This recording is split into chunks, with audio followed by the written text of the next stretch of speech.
اعوذ باللہ من الشیطان الرجیم بسم اللہ الرحمن الرحیم اذ یریکہم اللہ فی منامک قلیلا ولو اراکہم کثیرا لفشلتم ولتنازعتم فی الامر ولکن اللہ سلم انہ علیم بذات الصدور۔ اذ یریکہم اللہ، جب اللہ تبارک و تعالی آپ کو انہیں دکھا رہا تھا، فی منامک، آپ کے خواب میں، قلیلاً، کہ ان کی تعداد تھوڑی ہے، دشمن کی تعداد تھوڑی ہے، ولو اراکہم، اور اگر اللہ تعالیٰ آپ کو دکھاتا انہیں، یعنی دشمن کو، کثیراً، زیادہ تعداد میں، لفشلتم، تو تم کمزوری دکھاتے اور پست ہمتی دکھاتے، ولتنازعتم، اور تمہارے اندر اختلاف پیدا ہو جاتا، فی الامر، اس جنگ کے بارے میں، امر سے مراد یہاں جنگ ہے، ولیکن اللہ سلم، لیکن اللہ نے بچا لیا، اللہ تعالیٰ نے محفوظ کر دیا اس اختلاف سے بھی اور کمزوری دکھانے سے بھی۔ انہ علیم بذات الصدور، بے شک وہ خوب جانتا ہے جو دلوں کے اندر ہے، دلوں کے حالات کو بھی وہ خوب جانتا ہے۔ اس آیت کریمہ میں غزوہ بدر کے موقع پر نبی اکرم صلی اللہ علیہ وسلم کے ایک خواب کا ذکر کیا گیا ہے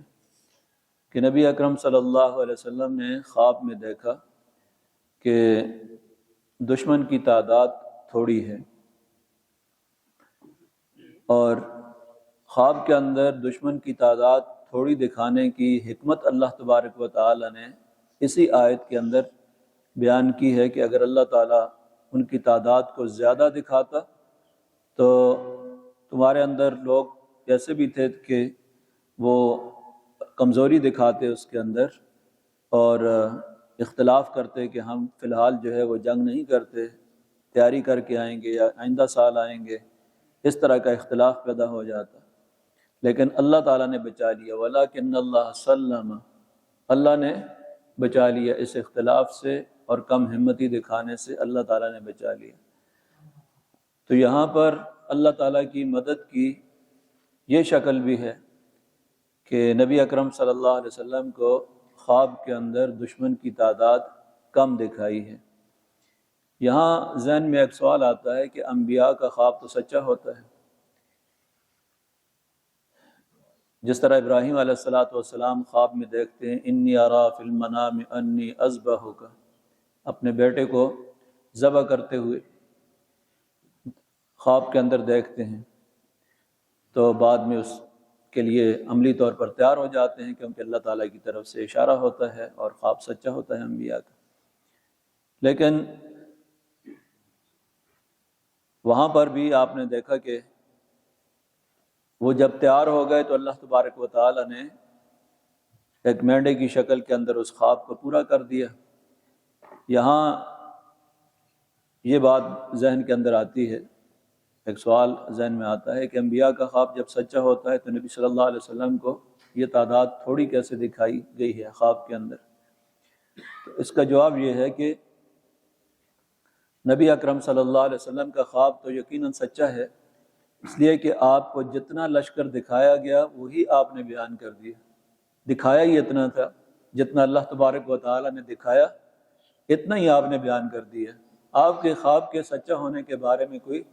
سوال نہیں ہے، خواب سچا ہی تھا، جتنا اللہ نے دکھانا چاہا تھا کہ جتنا حصہ لشکر کا وہی آپ نے بیان کر دیا کہ لشکر اتنا ہے، اور اس کی حکمت اللہ تعالیٰ نے خود بیان کر دی کہ آپ نے جب صحابہ اکرام کے سامنے یہ بات کہی، راستے میں پڑاؤ ڈالا ہوا تھا، ظاہر آپ نے خواب میں دیکھا، تو صحابہ اکرام سے کہا کہ تعداد تو اتنی زیادہ نہیں ہے دشمن کی، تو ان کی ہمت اور زیادہ بڑھ گئی اور بڑے جوش و خروش سے وہاں سے آگے پیش قدمی کی دشمن کی طرف انہوں نے۔ تو یہ قدرتی بات ہے کہ جس وقت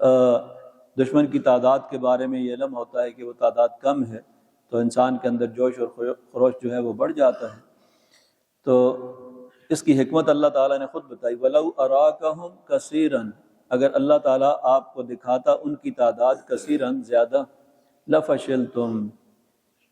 فشل کہتے ہیں کمزوری دکھانے کو، پست ہمتی دکھانے کو، تو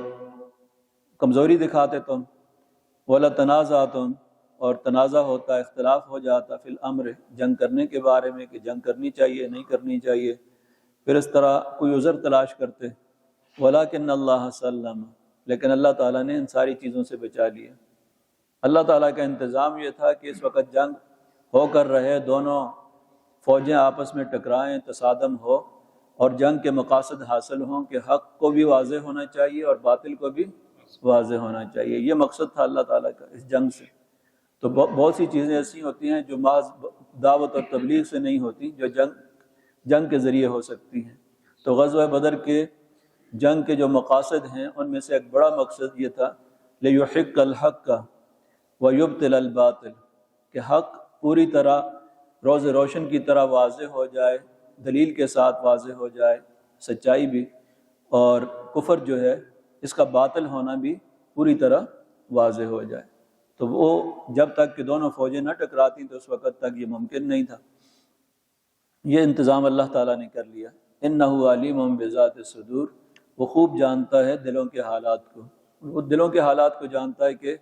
اگر اس طرح کی صورت ہوتی تو تمہارے دلوں کے اندر کم ہمتی پیدا ہو جاتی، کمزوری دکھاتے۔ پھر وَإِذْ يُرِيكُمُوهُمْ، اب دوسرا اس کے بعد اگلا واقعہ، وَإِذْ يُرِيكُمُوهُمْ، اور جب اللہ تبارک و تعالیٰ نے تمہیں دکھایا، ہم اس دشمن کو، اب یہاں صحابہ کرام مخاطب ہیں، یُریکم، اللہ تعالیٰ نے تمہیں دکھایا، ہم دشمن، اِذْ الْتَقَیْتُم، جب تمہارا سامنا ہوا تھا، یہ جب فوجیں آمنے سامنے آ گئی تھیں، یہ اس وقت کی بات ہے۔ فی اعینکم قلیلا، تمہاری نگاہوں کے اندر دشمن کی تعداد تھوڑی نظر آ رہی تھی، وَیُقَلِّلُکم، اور تم تھوڑے نظر آ رہے تھے، فی اعینہم، ان کی نگاہوں کے اندر بھی، دشمن کی نگاہوں میں مسلمان فوج جو ہے وہ تھوڑی نظر آ رہی تھی کہ یہ تو تھوڑی سی فوج ہے، اور ادھر صحابہ اکرام کو ایسے نظر آ رہا تھا کہ مقابل جو ہے وہ تھوڑے سے ہیں، تاکہ نہ وہ پست ہمت ہوں اور نہ یہ ہوں، دونوں کوئی عذر بہانہ کر کے پیچھے نہ ہٹیں، اور اس وقت دونوں کا تصادم ضروری ہے، ہونا چاہیے یہ، اور آپس میں یہ ٹکرا جائیں اس وقت، یہ مقصد تھا تاکہ کسی کے اندر بھی پست ہمتی پیدا نہ ہو۔ وَيُقَلِّلُكُمْ فِي أَعْيُنِهِمْ، اللہ تعالیٰ تمہیں کم دکھا رہا تھا، فی اعینہم، ان کی نگاہوں کے اندر، لِيَقْضِيَ اللَّهُ أَمْرًا، تاکہ اللہ تعالیٰ فیصلہ کرے، امراً، اس معاملے کا، یعنی جنگ کا، کانا مفعولا، جو کہ طے شدہ تھا، مفعول جو طے شدہ تھا، اللہ تعالیٰ کے ہاں طے شدہ تھا تقدیر الہی کے اندر کہ یہ ہونا ہی ہے، اس نے ہو کے رہنا ہے۔ اس لیے دونوں طرف سے ہمتیں بندی اور دونوں طرف کو حوصلہ دیا گیا تاکہ کسی طرف بھی لوگوں کے ذہنوں کے اندر جو ہے کوئی ایسی بات نہ آئے کہ کسی کو بھی عذر مل جائے اور جنگ ٹل جائے۔ وَإِلَى اللَّهِ تُرْجَعُ الْأُمُورُ، اور اللہ کے ہاں ہی معاملات جو ہیں لٹائے جاتے ہیں، اس کی بارگاہ میں فیصلے وہیں پہ ہوتے ہیں۔ ترجع الامور، اللہ کی بارگاہ کے اندر فیصلے ہوتے ہیں، زمین پر تو ان کا صرف ظہور ہوتا ہے۔ الی اللہ ترجع الامور، اللہ کی طرف معاملات کے فیصلے جو ہیں وہ لٹائے جاتے ہیں، تو فیصلے آسمانوں پہ ہوتے ہیں کہ کیا کرنا ہے اور کیا نہیں کرنا ہے، تو اس کا ظہور جو ہے وہ زمین پر ہوتا ہے۔ تو یہ اللہ تبارک و تعالی نے یہ دو واقعات ذکر کیے کہ پہلا تو نبی صلی اللہ علیہ وسلم کا خواب ہے، اور دوسرا جس وقت غزوہ بدر کے اندر دونوں کا آمنا سامنا ہوا تو صحابہ اکرام کی نگاہوں کے اندر دشمن کی فوج تھوڑی نظر آ رہی تھی، اور اس کا واقعہ عینی جو اس وقت گواہ موجود تھے، حضرت عبداللہ ابن مسعود رضی اللہ عنہ جو اس جنگ کے اندر شریک تھے، کہتے ہیں کہ میں نے اپنے ساتھی جو میرے ساتھ جہاد کے اندر شریک تھے، میں نے ان کی طرف کہا کہ دشمن کی فوج مجھے 90 سے زیادہ نظر نہیں آتی ہے، 90 یا 100 کی زیادہ سے زیادہ تعداد ہوگی۔ اور ادھر ابو جہل کے بارے میں بھی یہ بات آتی ہے کہ اس نے اپنے لوگوں سے کہا کہ مسلمانوں کی تعداد کوئی 100 سے زیادہ نہیں ہے، نبی صلی اللہ علیہ وسلم کے جو ساتھی ہیں ان کی تعداد کوئی 100 سے زیادہ نہیں ہے، اس لیے ہمت کرو تم بھی۔ تو اس طرح دونوں کے حوصلے جو ہیں وہ مضبوط ہو گئے، دل مضبوط ہوئے اور جنگ ہوئی، اور اللہ تبارک و تعالی نے جو طے شدہ اس کا فیصلہ تھا کہ یہ جنگ ہو، اور کفر جو ہے اس کو